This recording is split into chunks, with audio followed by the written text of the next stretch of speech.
बिस्मिल्लाहिर्रहमानिर्रहीम। अस्सलाम वालेकुम नाज़रीन, मैं हूँ आपकी अपनी मेज़बान मरियम शेख और ये है मेरे ऑफिशियली यूट्यूब चैनल।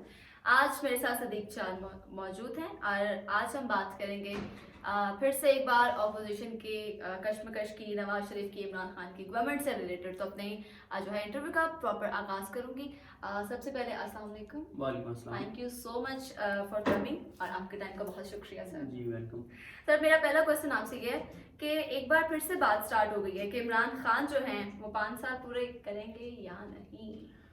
देखिए ये बिल्कुल जब से हुकूमत आई है अब तक मेरा ख्याल है कोई 70 से 75 बार तारीखें दी जा चुकी हैं कि इमरान खान 5 साल पूरे नहीं करेंगे और कहा जाता है कि फ़ौज ने फैसला कर लिया इमरान खान को हटाने का, नया प्लान तैयार हो गया है। बहुत सारे ऐसे मौके आए और 2 ऐसे मौके मुझे याद हैं जब ये बात बहुत ज़्यादा हुई। एक जब आर्मी चीफ जनरल कमर बाजवा साहब की एक्सटेंशन का मामला आया, उस वक्त नजम सेठी साहब ने कॉलम लिखा था जिसमें उन्होंने ये दावा किया था कि फ़ौज इस नतीजे पे पहुंची है कि ये बड़ा नालायक है कि आर्मी चीफ के एक्सटेंशन के मामले में जो नोटिफिकेशन भी ठीक नहीं कर सके, जिस वजह से फ़ौज को काफ़ी जो है ना वो क्रिटिसाइज किया है लोगों ने और उनके ऊपर उन्होंने ये क्रिटिसिज्म फेस किया है। तो उन्होंने ये फैसला किया है कि इमरान खान को हटाना है। दूसरा मुझे याद है जब नवाज शरीफ ने बाहर जाना था उस वक्त हालात काफ़ी गंभीर हुए थे और ऐसे लगता था, तासुर ऐसे मिलता था कि शायद पिंडी इस्लामाबाद में कोई थोड़ा सा पॉइंट ऑफ व्यू का डिफरेंस है। तीसरा जो हमने देखा वो देखा जब मौलाना फजलुर रहमान आए, उस वक्त भी बड़े दावे किए गए थे कि मौलाना ऐसे नहीं आ गए, या मौलाना कच्ची मट्टी पे पाँव नहीं रखते, मौलाना की मुलाकातें हुई हैं, मौलाना किसी के कहने पे आए हैं, ऐसे उनको कैसे इस्लामाबाद तक आने दिया गया है, कैसे उनको वहाँ बैठने दिया गया है। फिर जब मौलाना वापस जा रहे थे तो कहा कि ऐसे नहीं वापस जा रहे, वो कोई मामला तय हुए हैं तो मौलाना वापस जा रहे हैं। इस वजह से खबरें बहुत चलती रहती हैं, दावे बहुत सामने आते रहते हैं, चीज़ें बहुत सारी सामने आती हैं। मैंने अपनी लास्ट वीडियो में इस चीज़ पे तफसील से बात की है कि ये जो तासुर है कि फ़ौज और इमरान खान एक पेज पर नहीं रहे और अब जो है वो इंडिपेंडेंट हो गए, कहीं पे है कि नहीं उन्होंने अपोजिशन के साथ बात कर ली हुई है। तो ये बात बहुत ज़्यादा जो है वो इस वक्त हो रही है। इसका पहला तो 2 रोज़ बाद हमें नतीजा एक सामने नजर आ जाएगा और वो होगा सेनेट इलेक्शन में कि किस हद तक हुकूमत कामयाब होती है या नाकाम होती है, पीडीएम किस हद तक कामयाब होती है यूसुफ रज़ा गिलानी साहब को जो है वो जितवाने के लिए। तो इसमें जब हमारे सामने चीज़ें आएंगी तो हम देखेंगे। और साथ ही देखें सिंध में भी, सिंध का खैर इतना मैटर नहीं करता, पंजाब में आपको पता है ऑलरेडी मुकमुका हो गया है और दोनों जो हैं वो अपने अपने सेनेटर्स बिला मुकाबला मुंतखब कराने में कामयाब हो गए, सॉरी नाकाम हुए। लेकिन असल जो मैच पढ़ना है वो तो पढ़ना है गिलानी साहब और हफीज शेख साहब का। और जिस तरह से मैं हैरान हो रहा हूँ, अपोजिशन कह रही है कि जी इमरान खान ने हफीज शेख को नामजद करके गलत किया है, वो IMF को नुमाइंदा है। ये उन्हीं पीपल्स पार्टी के दौर में भी वज़ीर खजाना रहे जिन पीपल्स पार्टी के साथ मिलकर अब आप हफीज शेख साहब को हराना चाहते हैं। फिर ये कहना कि जी देखें PTI जो है वो बड़ा गलत कर रही है, तो आप कौन सा ठीक कर रहे हैं? नून लीग जो बयान देते थे गिलानी साहब के हवाले से और आप उसी गिलानी साहब को मुंतखब कराने जा रहे हैं। तो ये चीज़ें चलती रहती हैं, चल रही हैं। तो देखते हैं ऊँट किस करवट बैठता है और क्या सूरत हाल होती है। तो इस पे अगले 2 दिन में बहरहाल काफ़ी सारी चीज़ें वाज़ेह हो जाएंगी। अच्छा, अगले 2 दिन में ठीक ये भी हो सकता है कि अपोजिशन को ये अगर गिलानी साहब को मुंतखब करा लेते हैं तो 2.5 साल इसी जश्न में और खुशी में और इसी उस पे गुजार देंगे कि देखें हमने बहुत बड़ा मार्का मारा। और मार्का तो होगा डेफिनेटली, ये नहीं है कि नहीं होगा। हुकूमत के लिए बहुत बड़ा धचका होगा अगर यूसुफ रज़ा गिलानी साहब बन जाते हैं और हफीज शेख साहब नहीं बनते। बिल्कुल सर, मरियम नवाज बैरून मुल्क जा पाएंगी या नहीं?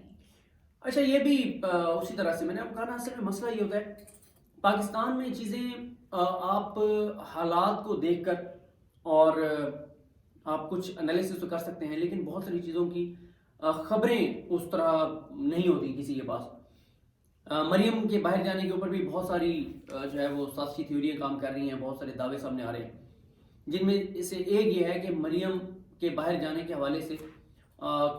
वो लोग जो जिनके ऊपर पहले इल्ज़ाम था कि वो नवाज शरीफ को बाहर भिजवाना चाहते थे, अब भी है कि वो बाहर भिजवाना चाहते हैं मरीम को, इमरान खान नहीं मान रहे और इसीलिए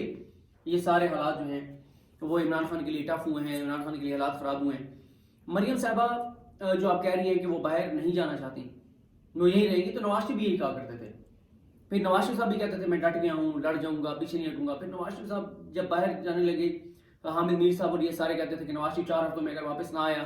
اس کی سیاست ختم ہو جائے گی، اور اگر وہ واپس نہ آیا تو ہم اس پہ سب سے زیادہ بات کریں گے، لیکن نواز شریف نہیں آیا۔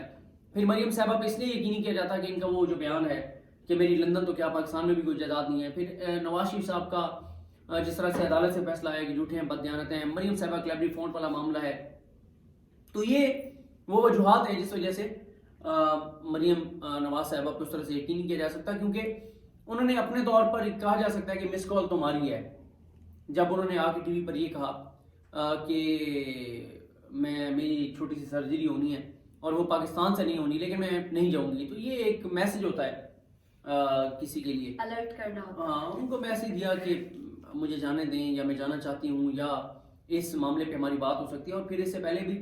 یہ ایک چیز سامنے آئی کہ جب محمد زبیر صاحب نے یہ دعویٰ کیا کہ نہیں میری تو کوئی بات نہیں ہوئی، میری کوئی ملاقات نہیں ہوئی مریم کے نمائندے کے طور پہ اسٹیبلشمنٹ سے، لیکن وہ بعد میں پھر D G I S P R نے بتا دیا کہ بات ہوئی تھی، تو اس لیے ان کی بات پہ یقین کیا نہیں جا سکتا، اور ہو سکتا ہے کہ واقعی جانا چاہتی ہوں اور اس کے لیے تیاریاں اور کوششیں جو ہیں وہ جاری ہوں، لیکن اس میں کوئی شک نہیں کہ عمران خان ان کو کسی طور پر باہر نہیں بھیجنا چاہتے۔ نہیں صحیح اوکے سر، نواز شریف کی واپسی کا معاملہ کہاں تک پہنچا ہے؟ نواز شریف کی واپسی کا معاملہ میں نے شروع میں جب حکومت نے یہ فیصلہ کیا تھا کہ ان کا پاسپورٹ جو ہے وہ ہم رینیو نہیں کریں گے، اس وقت میں نے ویڈیو کی تھی، اس کے بعد میں نے ویڈیو نہیں کی اس پہ، جب ان کا پاسپورٹ ایکسپائر ہوا میں نے اس وقت بھی نہیں کی تھی۔ اس کی ریزن یہ ہے کہ پتہ تھا کہ یہ اتنا آسان نہیں ہے نواز شریف کو واپس لانا۔ اس کی ریزن یہ ہے کہ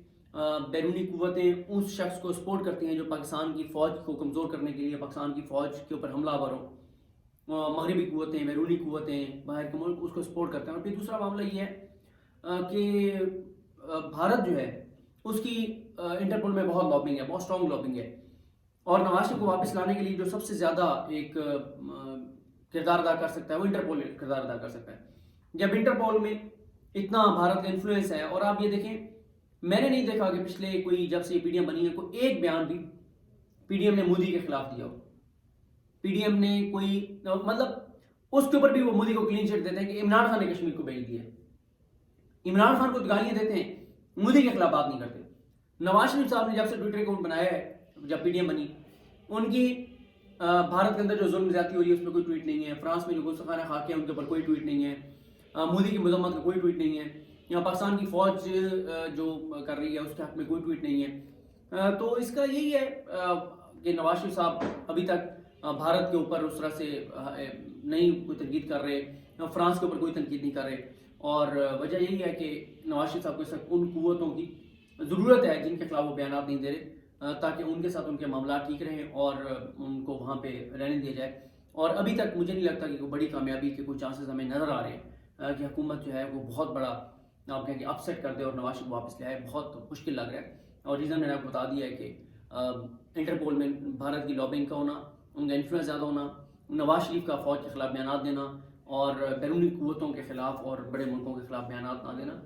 تو اس لیے انٹرنیشنل اسٹیبلشمنٹ ہمیشہ اس طرح کے بندے رکھتی ہے، جیسے پہلے الطاف حسین کو رکھا ہوا تھا، اب نواز شریف ہے،